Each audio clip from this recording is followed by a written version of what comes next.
Okay, good afternoon, everyone. It is just me, but I'll be joined by Una in a short while. But I am speaking on behalf of the forum. As Niall said, we've been working as kind of roving reporters. There's been somebody in each of the sessions from our group, hearing what's been said and relaying it back. We've had some discussions and I've put together what hopefully will represent those views as best as possible for you. So I'm speaking on behalf of the whole forum, but the people that have actually been present at the conference, when the slide comes up, are listed. So we have John Butler of the National Association of Regional Game Councils. We have Una Duggan of Birdwatch Ireland, Porrick Fogarty of Irish Wildlife Trust, so they've been double jobbing. Janice Fuller from Quilcher, James Moran from Atlantic Technical University, Anne Murray from Dunleary Rathdown County Council, Nolene Smith from UCD and Natural Capital Island, and Christoph Schwitzer from Dublin Zoo. So, of course, it's also an attempt to capture some of the incredibly rich dialogue from the over 400 delegates, speakers and panelists who've attended over the last 2 days.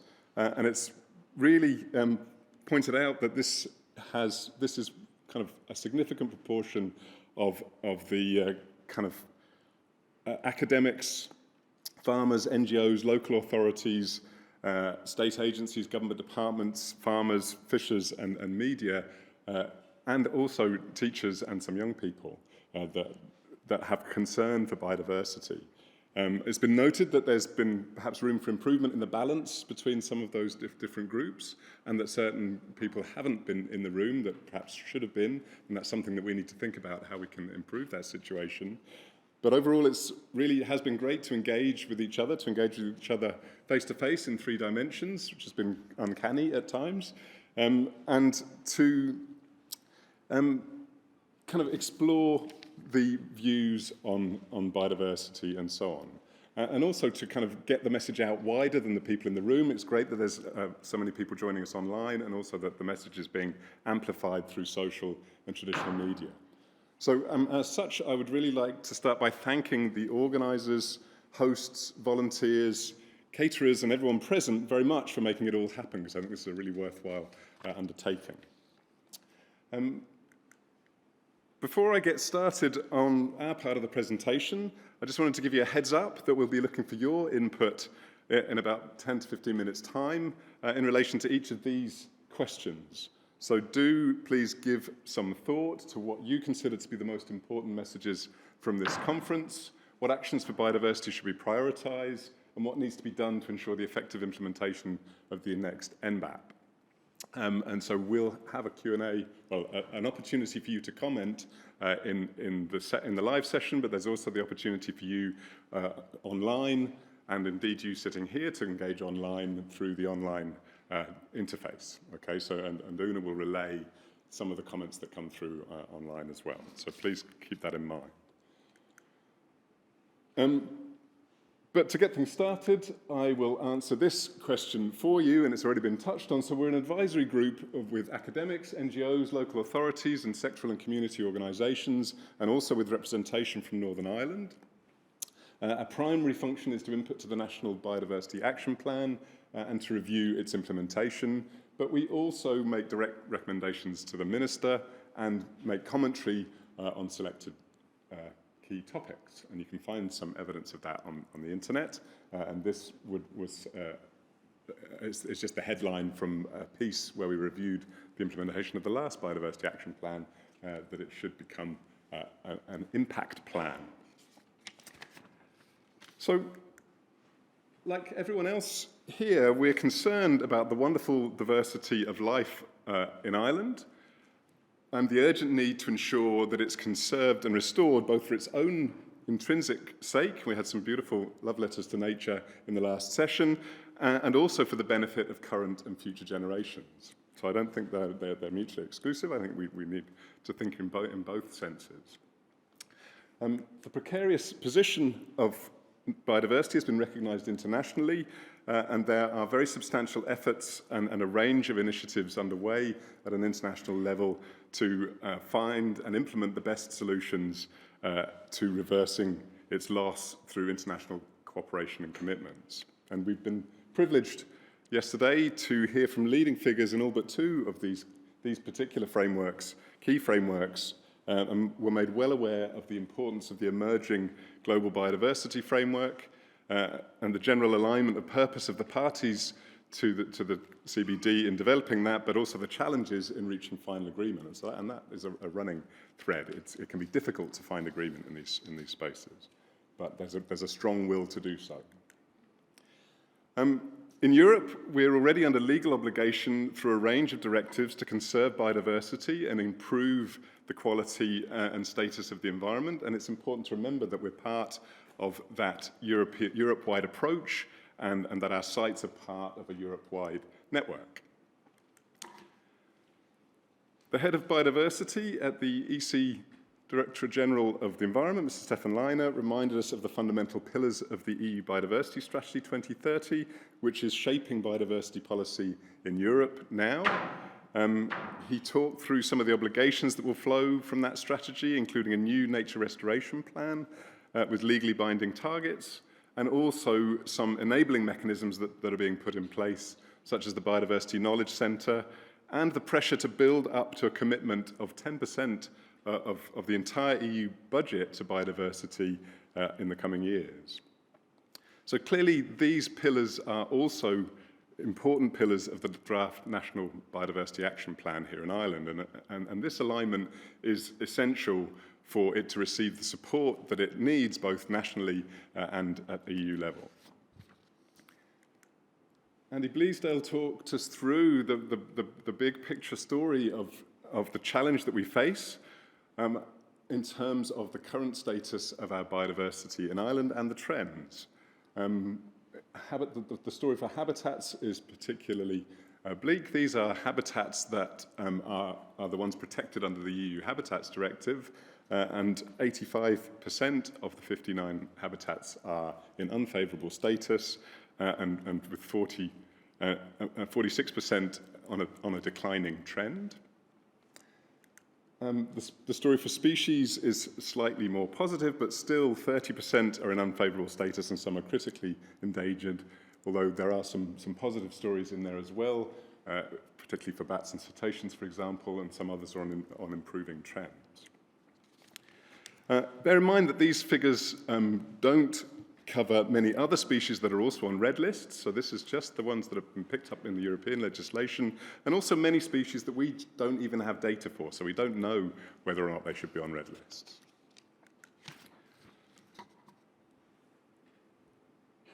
The Article 17 report, which contained those figures, also presents the status and trends of the factors that are driving these declines in our taxa, and they align broadly with the big five identified by IPBES,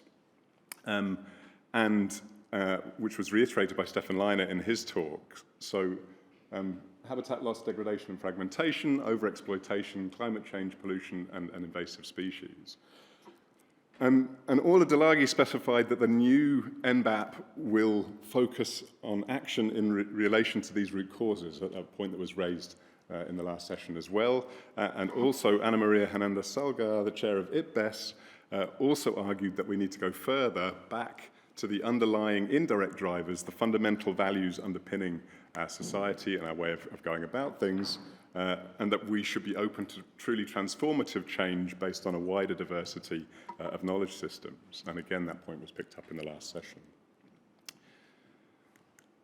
And against this background, so we also have a change in the kind of political and societal context, I think, in Ireland since the last biodiversity conference in 2019, where we established some Seeds for Nature, and that was a very energizing conference. In the same year, the climate and biodiversity emergency was declared, and I think everyone agrees that there has been a noticeable, tangible increase in public concern and political will. We've seen things like the National Parks and Wildlife Service Review and Strategic Action Plan, There's the very exciting Citizens Assembly for Biodiversity Loss, both the adult and the young person version. There's movement on marine protected areas and a real commitment to expand the network. And there's been initiatives that have taken shape, like the All Island Pollinator Plan, and that was already in place, but it's having spectacular impact across the country. Things like Natural Capital Island, the new Business and Biodiversity Platform, which will also have a significant impact. The organisation of the research community in the All Island Climate and Biodiversity Research Network, and things like the EU Life projects that have been mentioned as well. And indeed, several speakers, including Minister O'Brien and the Taoiseach this morning, referenced the way in which the COVID restrictions really forced people to reconnect with and renew their appreciation for nature and its power to restore a sense of peace and well-being, which has been very precious to a lot of people over recent times. The other thing that I think has been very striking and which was very energizing for me at the last conference as well was the level of community action and enthusiasm that's in place and seems to me to be increasing as well, and the number of commitments by businesses and individuals to manage land for nature and so on. And it's also good to see these being reported as an inspiration to other such initiatives. So, in that context, we're developing a new National Biodiversity Action Plan, and never has such a plan seemed more timely. Indeed, Elizabeth Maruma Mrema, the Executive Secretary of the Convention on Biological Diversity, was particularly enthusiastic about Ireland's approach in this regard, and this conference is very much part of the process of developing that plan, and there's a range of other consultations and inputs. So we look forward to the publication of that plan in early 2023, after public consultation and once it's been able to take on board the outcomes of the citizens' assemblies on biodiversity loss. But what have we learned over the past 2 days that should influence that plan? Okay, so that's really what we want to ask. And so, as I say, we'll hand that over to you now for comments for the next 10-15 minutes. A microphone will travel the room to pick up on your points. And as I say, enter some points through the online system as well. And then I'll follow that with a wrap-up of the perspectives that we've gleaned as the National Biodiversity Forum. So open to comments. So I think lady in the pink top in the front, who was the first on the draw. Hi there, my name is Rosanna O'Neill and I'm a farmer from Kerry. I suppose I was speaking earlier on in one of the sessions and I just highlighted, I suppose, that there are really no other farmers here. There's no farming organisation to represent farmers. Yes, as I said, the Department of Agriculture are here, but they're not here representing us. I think it is a huge gap in I suppose, implementing this plan, this action plan. We are the majority shareholders of land in the country. That's where the habitats are. And as a result, we need to be on board with this. I've described it as feeling the past 2 days, feeling as though it's been an exclusive rather than inclusive process as a result. And I think, for your own learning and going forward that, there has to be some form of farm group representation. I gave an example earlier on, perhaps, of using farm forums such as the Ploughing Match coming up in September to promote biodiversity, promote the work you're doing, promote things like this conference. I certainly was not aware of it until May. It just wasn't out there. The promotion of it, I found, it was only by chance I was looking up stuff for Biodiversity Week that I stumbled across this. And I would be researching a lot of things in regard to wildlife and nature and things because I do a lot of that on my farm. And I suppose it shouldn't take me having to, dig deep to find that a conference like this is taking place. I was at a farm walk where a farmer was giving out a walk on all the things he's implementing on his farm in relation to wildlife, biodiversity, habitat, you name it. And there was a number of people from different groups as well at that walk who were representing various organisations with regards to biodiversity. And when I asked them at the end of the walk who was coming to this conference, the first question was, what's that? Nobody knew. So just two things for me would be farmers.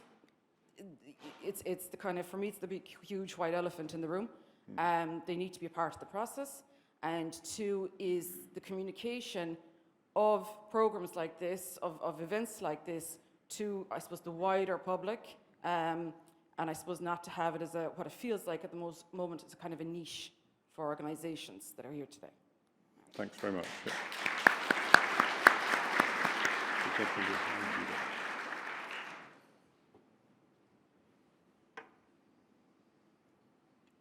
Good afternoon, Dean Eaton, Biosphere Coordinator for the Dublin Bay UNESCO Biosphere. I want to say that I'm taking away some positivities from these last 2 days. I understand there's been historical challenges and there's been a lot of talk and maybe a lot of inaction, but I've seen the shoots of action here these last couple of days. I've seen the extra investment in the MPWS. I've seen the extra funding for the Heritage Council. I've seen extra funding for a Biodiversity Officers Network. And these are positive things. These are green shoots that need to be taken care of and worked with. And hopefully the Biodiversity Action Plan will strengthen that. But all those things need extra support. Certainly the Biodiversity Officers Network is a real opportunity to drive change within our communities. They're going to be based within local authorities. They can work with local communities and make a big difference. I know we're very fortunate in Dublin to have biodiversity officers that do a great job, and even they could do with additional support. So if that's got right, I think we can make a big, big difference, and I think that's a good start. So I wanted to share that, and there is positivity.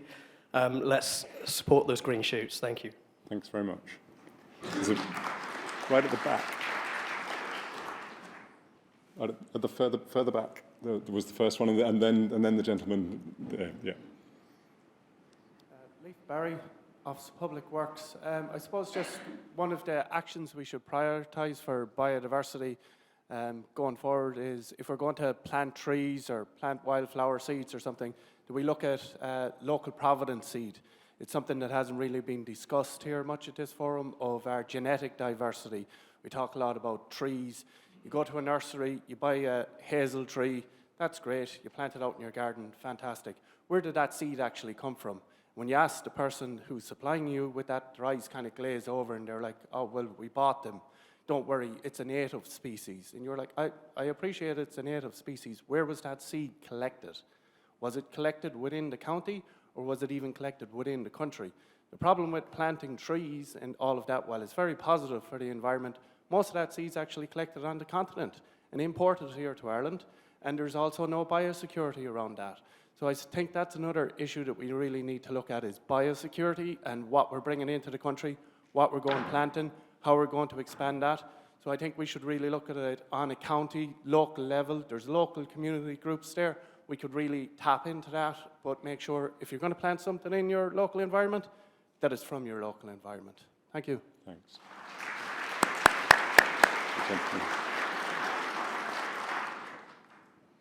Ian Lumley with Antashka.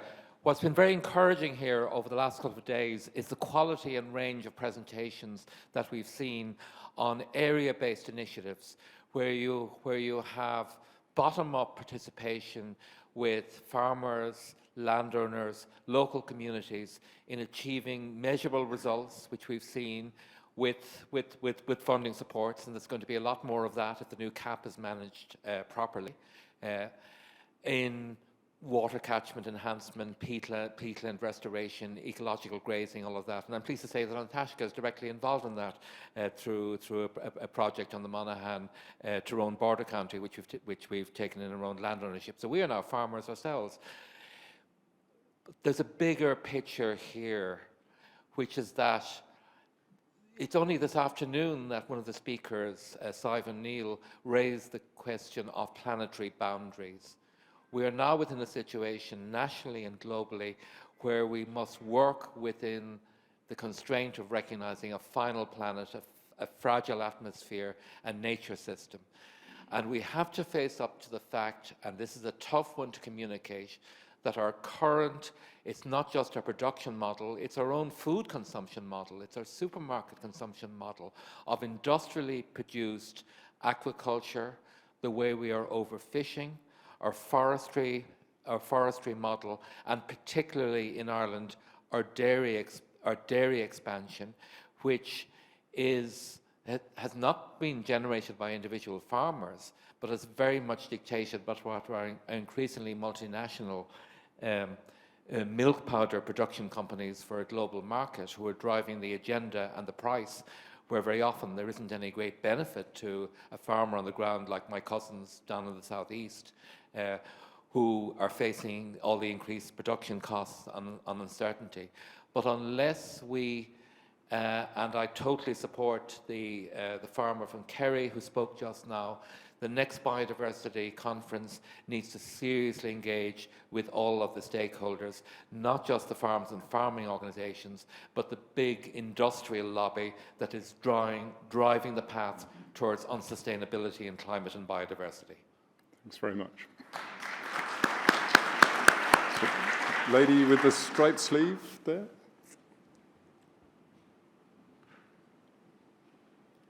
Thank you.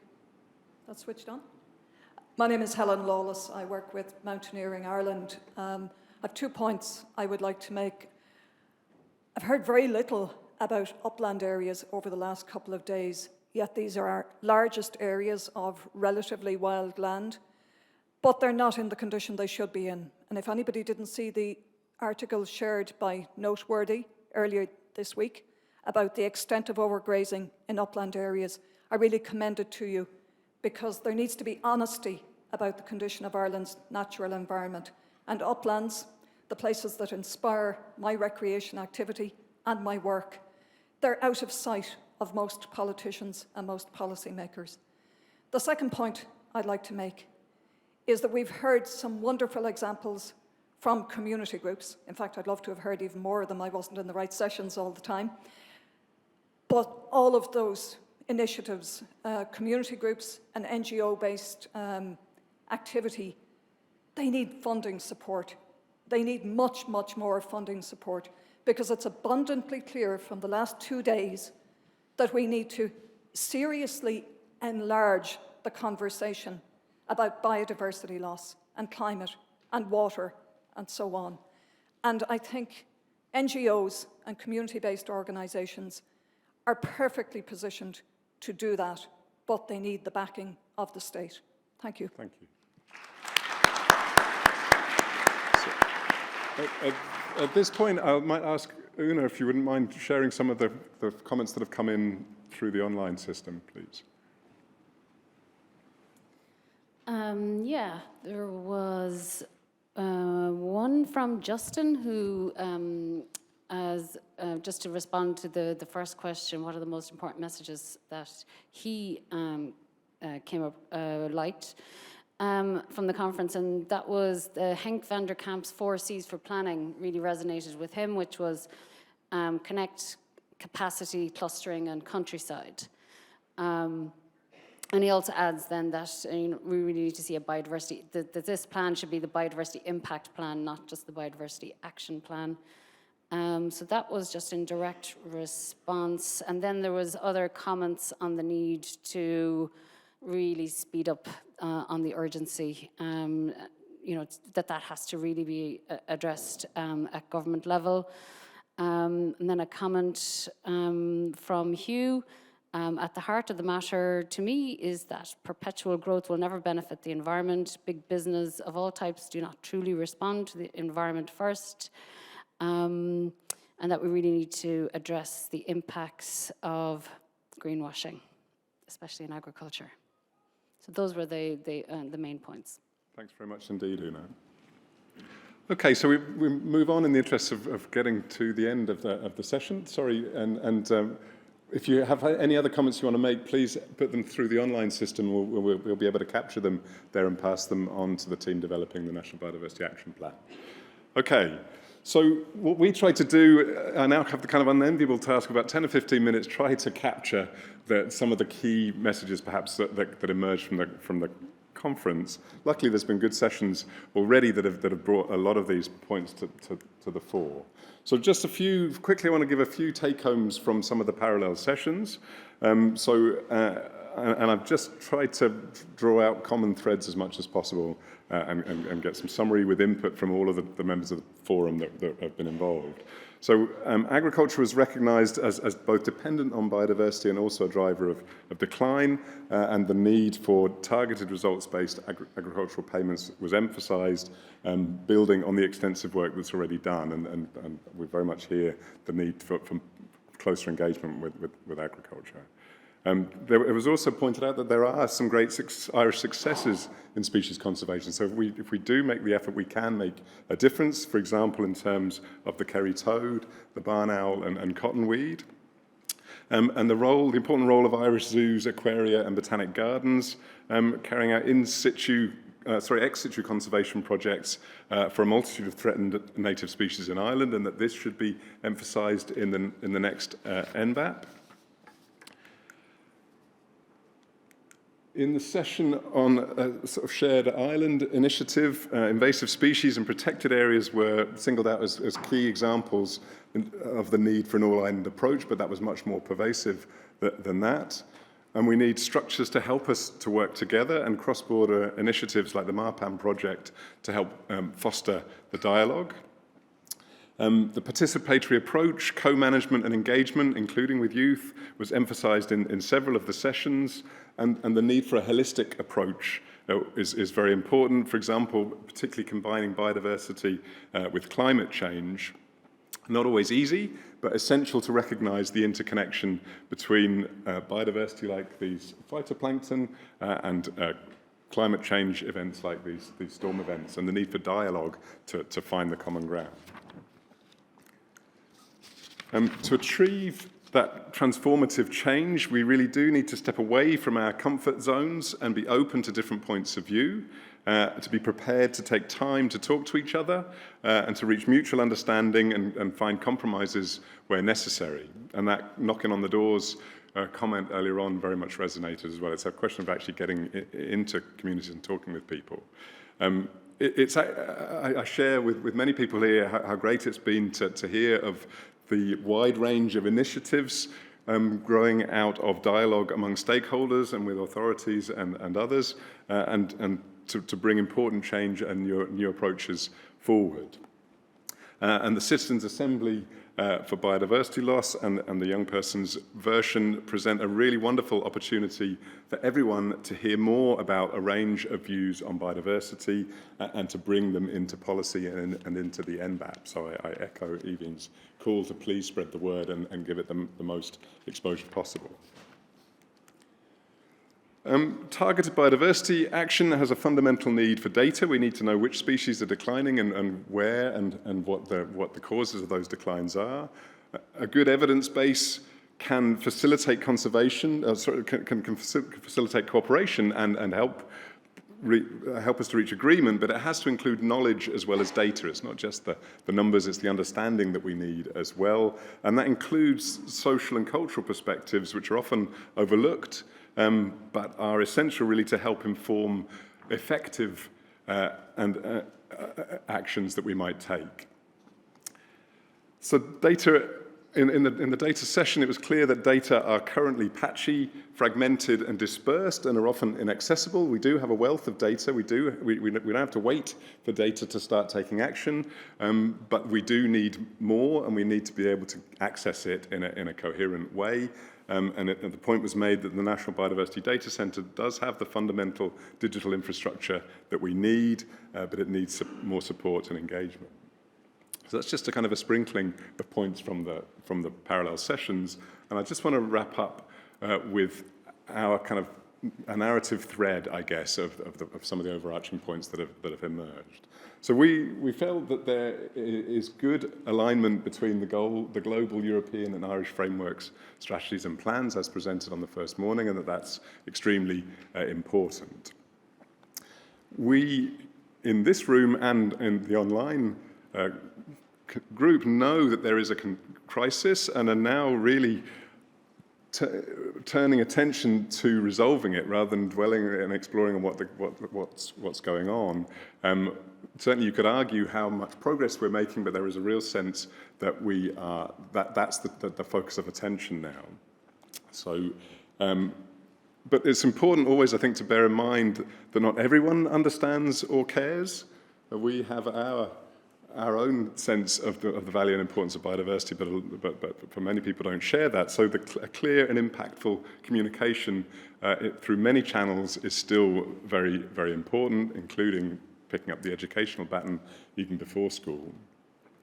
We need to inject urgency. I think a lot of people felt that there wasn't enough of a sense of urgency in the room, and given that the current approach is not working, and on a fundamental level, many of the important indicators are still going in the wrong direction. So although we are making some progress and we're having some wins, there is still a very substantial urgency and about-face that's needed. We need to take a solutions-oriented approach. In fact, we do know what we have to do to save many species of plants and animals, even with small changes, like reduced herbicides and pesticide use in particular areas. For example, in the case of owls, some simple road verge design changes can make a big difference. The ideas are there, but they need support. So the implementation is really key. And I've just kind of highlighted the recent example of the Fingal Biodiversity Action Plan that's out for consultation at the moment, and the commentary that accompanies it in terms of there being 100 initiatives proposed in the plan, but resources only available for 33 of those, given the staffing and the budget, and the statement by the biodiversity officer that under those circumstances it's not going to be possible to halt biodiversity loss in Fingal County. And that the failure to do that will also impact on climate change because of the interconnection between them. So a very stark and simple message of resourcing requirements. So we do have to celebrate that wealth of grassroots enthusiasm for action, but we need to do more to foster and support those community initiatives to create that enabling environment, again, with resourcing. And also to highlight the importance of engaging with the business community through the Business and Biodiversity Platform, for example, and all the other actors in the system, and finding ways to engineer change. We do need a strong evidence base to guide action. We need both data and knowledge, as I've just mentioned, but we don't need that to start taking action. In many cases, we do have the evidence that we need, but it's the action that's lacking. The uptake is lacking. Very much a strong emphasis throughout on partnership, a whole of government, whole of society approach, which requires transparency and trust. It requires breaking down of silos, getting different government departments talking to each other, getting more government departments in this room in the future, as has been mentioned. So ultimately, it's about a combination of the bottom-up ideas and initiatives and enthusiasm with top-down leadership, and we really need both of those components. So there really has to be that level of leadership and support and push from the top as well. We can't just rely on the groundswell of enthusiasm. And to make that happen, we really need more resourcing and indeed more capacity building. In many cases, people were identifying shortages in the skill sets and the people with the skill sets to process the information and make the change and give the advice. So that's something else to bear in mind. So I want to give just a few, for the last few minutes, I just want to give a few of some of the quotations that we jotted down through the sessions. Most of these were from ministers or global leaders, and I think they tell that story very well as well. So there's some powerful kind of comments and commitments being made there. Okay,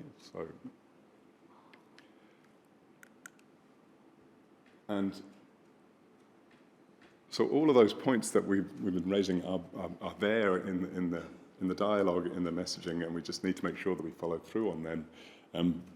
Biodiversity is in everybody's hands is perhaps a nice kind of summary statement, but certainly leadership is essential. Someone needs to take the responsibility to lead on bringing it all together and pick up on the important principles and commitments that have been made over the past 2 days. So that's two ways of projecting what's been said. I just want to finish with a more visual way of communicating. So thank you very much to the conference artist for capturing these thought processes in a much more visual way. And also, there's a more succinct version. If you go to Twitter, you're forced to be more succinct, and I thought that this set of take-home keywords from the conference will really hit the spot as well. So partnership, action, ambition, urgency, evidence, and communication. So it just remains then to reiterate my thanks to everyone who's been involved in organising, participating, and reporting on the conference. I do think it represents another important step forward for Ireland in terms of understanding of the biodiversity crisis and the steps we urgently need to take to protect and restore biodiversity, both for the people of Ireland, present and future, and also as part of the ambitious undertakings at European and global scale. So thanks very much.